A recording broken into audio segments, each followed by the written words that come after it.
Les amis, bonsoir à tous. J'espère que vous allez très très bien. Très très heureux de vous retrouver pour ce débrief, un débrief complet où on va débriefer principalement beaucoup de rencontres, hein. On va faire chronologiquement parce qu'on a eu beaucoup de matchs et on a eu de bonnes choses. Pour certains clubs et pour d'autres clubs, on a eu vraiment des catastrophes, des pertes de points, des championnats relancés, des championnats qui sont tués, qui ont été tués. Voilà, on va faire ça chronologiquement dans un débrief. On va essayer de parler un petit peu de tous les matchs et de dire un petit peu tout ce qui s'est passé. Voilà, il y a eu vraiment de belles performances et de moins bonnes performances. C'est pour ça que le titre, je pense qu'il est bien choisi parce que c'est les deux visages du football. Et on a d'un côté des entraîneurs qui n'y arrivent pas et, et d'un autre côté, des entraîneurs qui, on dirait qu'ils ont une baguette magique. C'est ce qui est surprenant dans le football et c'est ça, cette capacité d'influencer sur le jeu que peut avoir certains joueurs, entraîneurs et que d'autres, ah, quoi qu'ils fassent, ils y arrivent pas, ils y arrivent pas. Donc voilà, avant de commencer, bien sûr, n'oubliez pas de liker au maximum le débrief. On va faire chronologiquement pour le premier match. Le premier match c'était Tottenham-Chelsea. Et personnellement, je pense que on l'a dit après la défaite de Chelsea face à Dortmund. Et là, on a une nouvelle défaite, la défaite de Chelsea à Tottenham 2-0. C'est vrai qu'on l'a dit, c'est difficile de juger un entraîneur qui arrive en cours de saison. C'est difficile de juger un entraîneur qui a un effectif qui change tout le temps et qui a un effectif qui a vraiment changé complètement en mercato. Mais Chelsea, sur les 8 ou les 9 derniers matchs, il n'y a aucune victoire sur les 9 derniers matchs. Ça, c'est la première chose. Et sur les 19 matchs auxquels Potter était, je pense, sur le banc, c'est 19 ou 18. Voilà. Il a gagné que 2 matchs. 2 matchs. Je pense que pour maintenir quelqu'un à un poste, il faut un minimum de résultats. Et à Chelsea, le problème, même Potter, il le dit dans une conférence de presse, c'était face à Fulham, je pense, lors du nul face à Fulham. Il dit, beaucoup de gens pensent que je suis le problème. Il n'y a aucun doute que tout le monde pense que c'est Potter le problème. Moi, je pense que Potter, pour Chelsea, moi je suis un fan de Chelsea, je suis un supporter de Chelsea, euh, soit tu le vires avant le retour de Dortmund, soit tu le vires pas. Après, si face à Dortmund on se fait éliminer, Chelsea se fait éliminer, ça sert à rien de le virer parce que la saison est terminée. Chelsea ne joue sur aucune coupe, ne joue sur aucun tableau, ne joue peut-être joue même le maintien parce qu'ils gagnent pas Chelsea, ils avancent plus, aucune victoire, c'est pas normal. Donc là, il y a un sacré problème à Chelsea qu'il faut régler. Et je pense que Todd Boehly, à un certain moment, il faut qu'il vire, il faut qu'il le vire. Soit, je l'ai dit, soit Chelsea soit Potter soit viré avant Dortmund et que là il y a un esprit de conquête qui va renaître à Chelsea, soit il est maintenu sur le banc et que soit il se qualifie face à Dortmund et ça peut enchaîner une dynamique, soit il se fait éliminer contre Dortmund et que la saison est définitivement terminée parce que ce qui reste à Chelsea maintenant c'est uniquement la Ligue des Champions et c'est très très mal parti. Voilà. Sinon moi je comprends plus ce qui arrive à Chelsea et je comprends plus sa gestion des joueurs, comment t'as Murdoch sur un côté, tu le fais pas jouer. T'as le seul avant-centre que possède Chelsea, c'est Pierre-Emerick Aubameyang, il joue pas. Il y a quand même un sacré problème chez Graham Potter que personnellement je ne comprends pas. Voilà, personne ne le comprend. Ça c'était pour le premier match. Je voulais vraiment parler de ça. Mais le deuxième match, avant de parler du Barça, c'est cette victoire en Cup de Manchester United qui remporte le premier titre de peut-être d'autres titres parce que Manchester ils sont encore en lice dans particulièrement quatre compétitions avec la Cup, la Ligue la Coupe de l'UEFA, l'Europa League, la Coupe d'Angleterre, la FA Cup et la Premier League. Ils sont encore en lice, ils sont pas avancés. Et c'est là que j'ai dit qu'il y a deux footballs, c'est à deux visages. Quand tu vois le changement qu'a pu réussir un entraîneur comme Eric Ten Hag à Manchester United ou Manchester United, je pense que c'est pour la première fois depuis le départ de Sir Alex Ferguson qu'on a du plaisir à regarder Manchester United. je le dis bien, je le précise, c'est pour la première fois qu'on a du plaisir à regarder Manchester United. C'est-à-dire, en Premier League, le week-end, on a envie de regarder, de suivre Manchester United, même si ça a gagné 2-3. On a envie de suivre ça parce que ça, on prend du plaisir, parce qu'il y a du jeu, il y a du rythme, voilà, il y a beaucoup de choses qui ont changé. Ça veut pas dire que les autres managers, ils ont pas gagné, parce que Mourinho, moi je pense que le passage de Mourinho, il est trop sous-coté. Il a fait de très bonnes choses avec ce qu'il y avait, hein, Mourinho. Il est venu, il a gagné des titres, il a gagné une Europa League, il a fini deuxième de Premier League, il a gagné 3 titres, une coupe et une super coupe. Donc il était quand même assez imposant avec un stratégie, donc il a gagné des titres.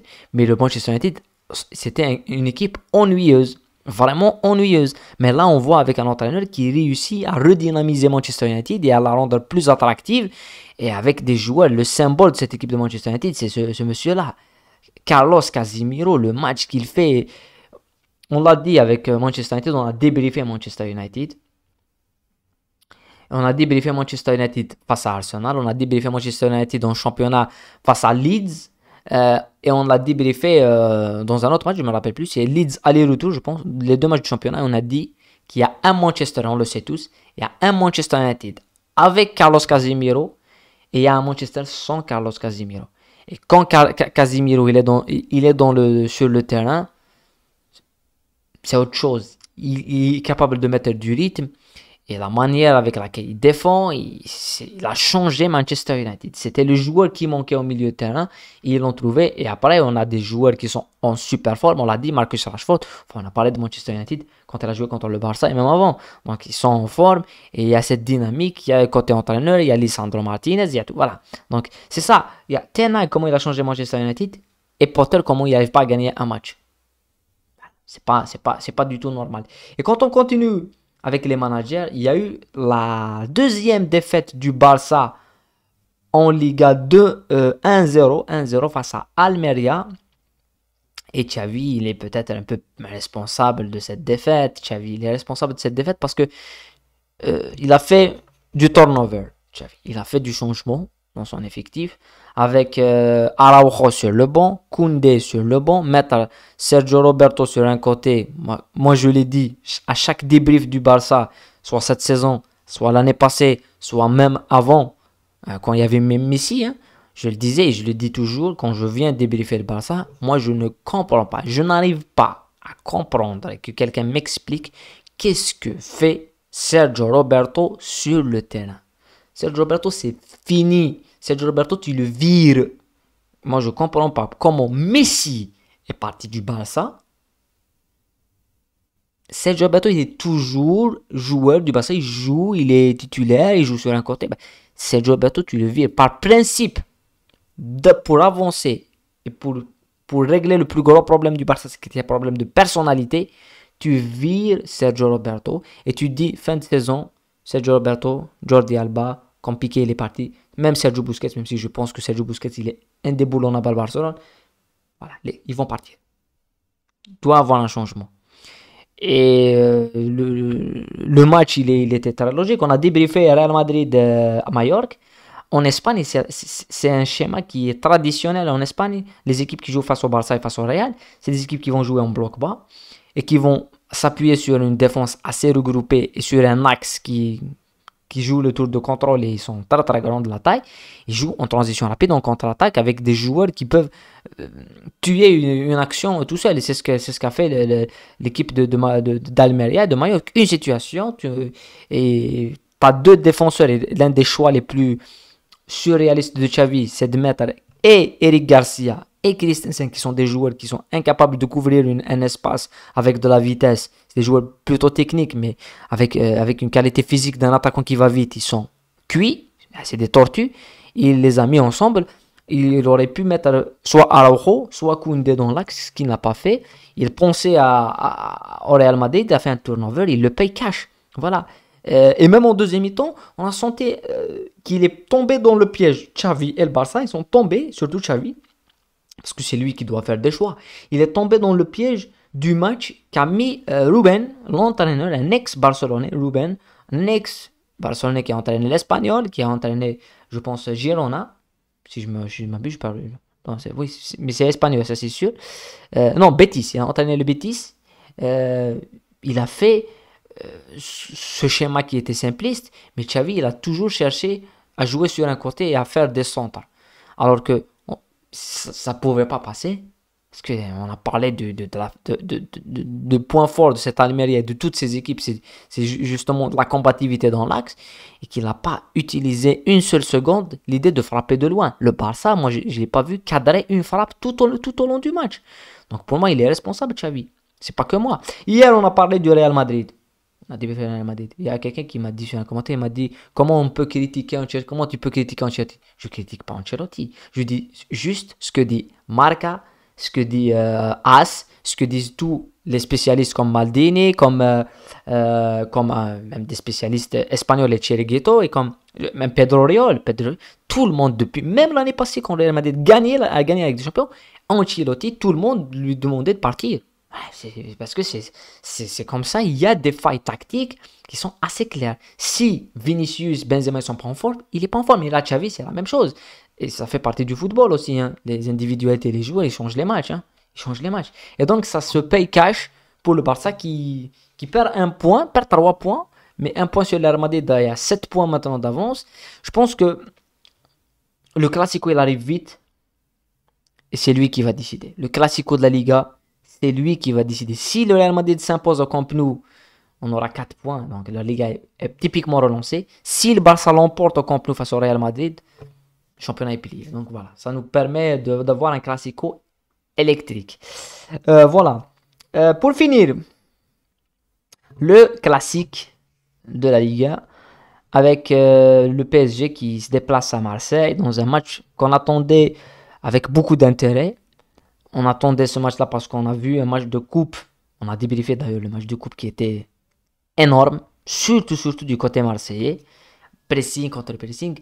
Mais on a parlé, on a dit, et tout le monde l'a vu, et ça sautait aux yeux. Le PSG manquait de profondeur.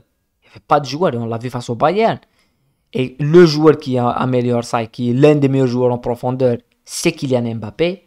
Et quand Kylian Mbappé, tu lui donnes tout cet espace et que derrière, il a un joueur qui lui sert des caviars, qui est Lionel Messi et Mbappé dans l'espace, t'es mort. T'es mort. Ces deux joueurs-là, il n'y a même pas 2 mois, ils étaient en finale, ils nous ont donné l'une, moi tout le monde le dit, et je vais le dire, la meilleure finale de Coupe du Monde de l'histoire. Ces deux joueurs-là. Je vais pas dire que Mbappé, malgré qu'il a été... Mais comment il... Et ces deux joueurs-là, quand ils sont associés et tu leur donnes, tu leur laisses de l'espace, Mbappé, il a fait un match exceptionnel ce soir. Énorme, monstrueux. Messi, il a joué en marchant. Mais quand Messi joue en marchant et que tu lui laisses l'espace et que devant, il a une solution qui est Kylian Mbappé, qui est une fusée, qui peut aller dans l'espace, c'est du caviar. On voit le premier but, il est facile. Tu te dis, mais c'est trop. Quand tu vois le premier but, tu te dis, c'est tellement facile. Même moi, je vais remettre la passe comme ça. Même moi, je vais mettre le but. C'est pas facile. Le deuxième but, tu te dis, oh, c'est facile. Il y a Mbappé, mais il est pas seul pour Messi, c'est facile. Le troisième but, tu peux pas dire que c'est facile. La passe, la louche de Messi, la remise, la louche de Messi, elle est parfaite, elle est énorme. Et directement, la reprise dans les airs de Kylian Mbappé pour Caracas, elle est exceptionnelle aussi. Donc, Marseille, ils sont tombés dans un piège qui est là, le côté philosophique des entraîneurs.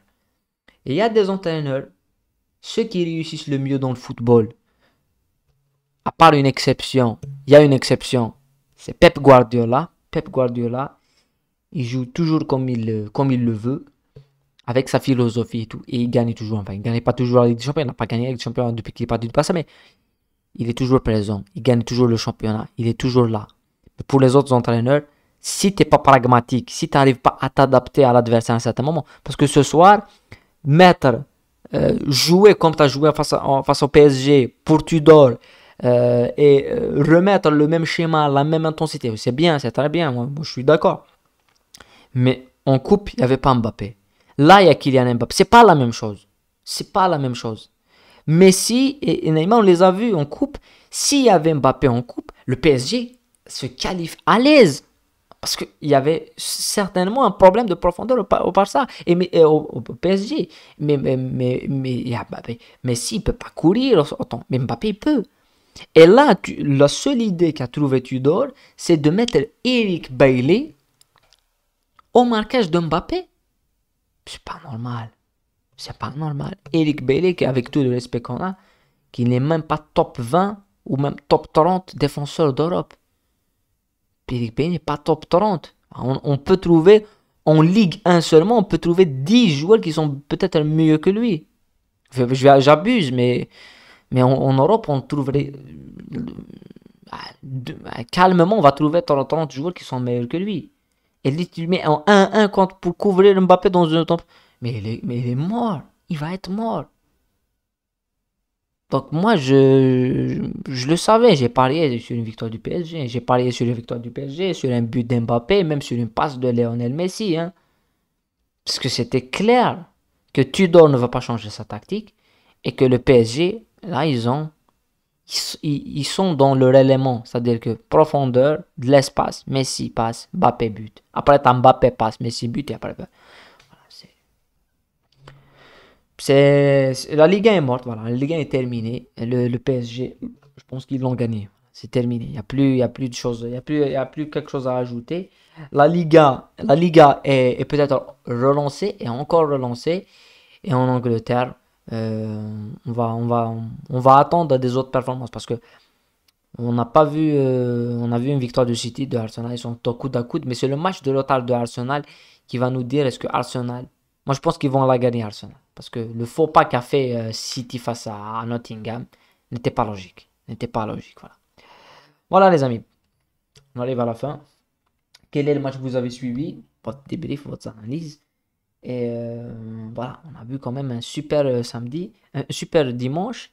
Et on se retrouve demain pour une vidéo spéciale Cérémonie The Best où on va réagir sur les principaux titres qui seront décernés demain dans la cérémonie. Voilà, meilleur joueur, meilleur entraîneur, meilleur gardien de l'année. Voilà, prenez soin de vous et la paix sur vous.